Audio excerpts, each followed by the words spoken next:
Hello， 大家好，今日同大家分享一個茶葉蛋。我呢度有啲香料：花椒、八角、桂皮、月桂葉、小茴香、甘草同埋草果。咁如果你雞蛋多咧，呢啲香料亦都放多少少。呢個係紅茶嘅茶葉。你都可以用茶包代替都得。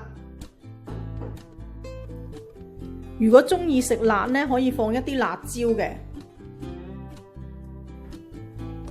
咁仲有用些少冰糖啦，五香粉，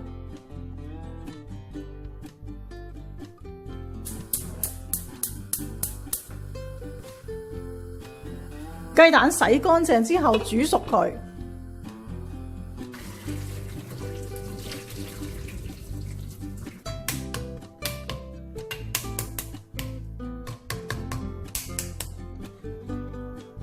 呢個香料我就略為沖洗過，草果就拍一拍佢，用小火將你嘅香料咧炒香佢。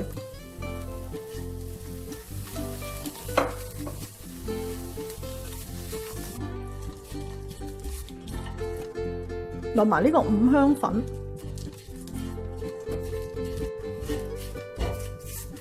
記得係小火啊！如果唔係咧，啲香料好易會燶嘅。跟住落埋我哋呢個蛋啦。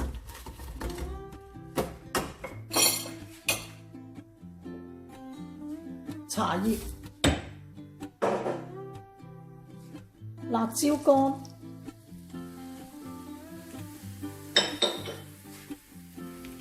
加熱水，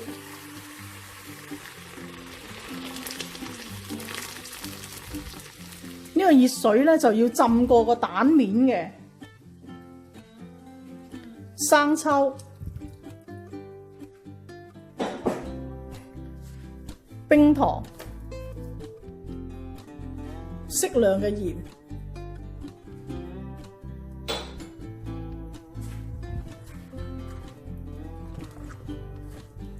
開返大個火煮滾，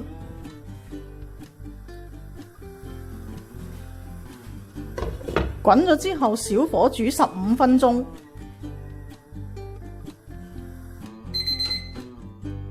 我依家就煮咗佢15分鐘，熄火。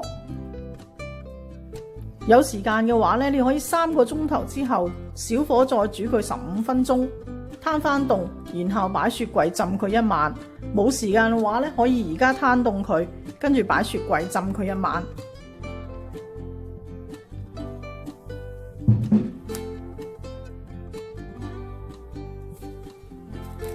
呢個茶葉蛋咧，我已經擠咗喺雪櫃浸咗1晚。